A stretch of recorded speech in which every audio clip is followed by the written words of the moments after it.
কিছুদিন আগে তোমার সাথে আমি আড্ডা দিচ্ছিলাম, 9-এর দশকের সেই ফ্লেভারটা হয়তো আবার তুমি পাচ্ছ এই ছবিতে, মানে একটু আবার সেই দুষ্টুমি, আবার সেই বদমাশি, আবার সিলভার স্ক্রিনে বদমাশি, অবশ্যই চরিত্র নতুন, কী বলবো?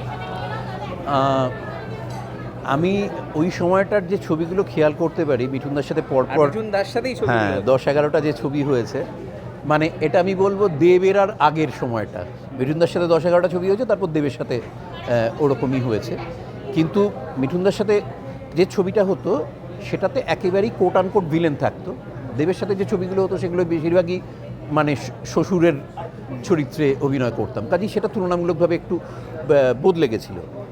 এই কাজের ধরনে যেটা হতো তখন ওই মিঠুনদাকে খুব পাওয়ারফুল একজন নায়ক যেরকম হয় সেরকম দেখানো হতো, উল্টো দিকে সেই নায়কের গৌরব যাতে মানে সেই জেদ যাকে খতম করে সেই ছবিটার দর্শকের উচ্ছ্বাসটা হবে, সেই চরিত্রটাই যেহেতু আমাকে করতে হতো, কাজেই সেটাকে ফুলিয়ে ফাঁপিয়ে খুব বড় একটা চেহারা দেওয়া হতো।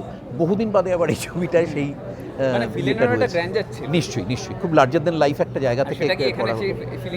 সেটা আবার বহুদিন বাদে মানে বাংলা কমার্শিয়াল ছবির ওই গ্র্যান্ডারের অনেকটা ফ্লেভারই এই ছবিটায় পাওয়া যাবে। এখনের ছবির তো গল্প বলার ধরন বদলেছে, বা বাকি মানে চরিত্রের চলন, যে চরিত্রটা নায়ক হয়ে উঠছে তাদের সবারই ধরনটা অন্য হয়।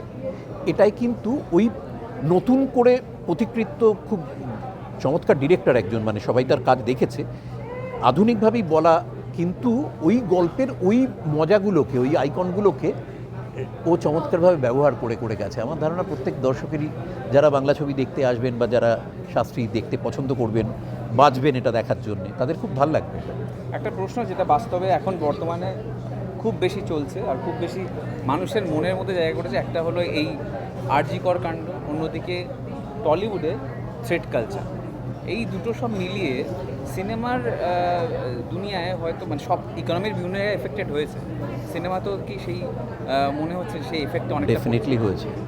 ছবি দেখার তো যেভাবে দুর্গাপুজো মানুষ উদযাপন করেন, যেভাবে উৎসবে সামিল হওয়ার জন্যে বিভিন্ন উপকরণের মধ্যে সিনেমাকে বেছে নেন, সেই রকম মনের অবস্থা তো এখন বেশিরভাগ মানুষেরই নেই।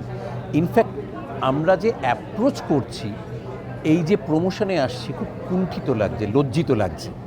কিন্তু যদি ধরো একটা বড় ইন্ডাস্ট্রি এতগুলো টাকা লগ্নি হয়েছে, এই ছবিটা পুজো রিলিজ করবে ভাবা হয়েছে, আমাদের তো কোথাও ওই চেষ্টাটাও করা উচিত, কারণ নইলে একটা ইন্ডাস্ট্রি উঠে যাবে।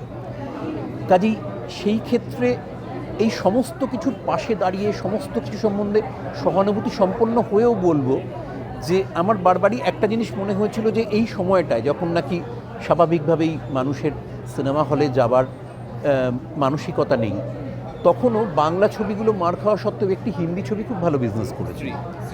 আমি যদি ধরে নিই তার মধ্যে খানিকটা বাঙালি দর্শক ছিলেন, আমার তাদের কাছে অনুরোধ থাকবে যে যদি ভাবেন যে খানিকক্ষণ মনটাকে ঘোরানোর জন্য আপনি কোনো একটা ছবি বেছে নেন, তাহলে ওয়াই নট একটা এমন ছবি যেই ছবিটা আপনাকে সেই একই রকম আনন্দ দেবে। এইটুকুই, কারণ এর বেশি আর কিছু বলার মতো ধৃষ্টতা আমার এই মুহূর্তে নেই।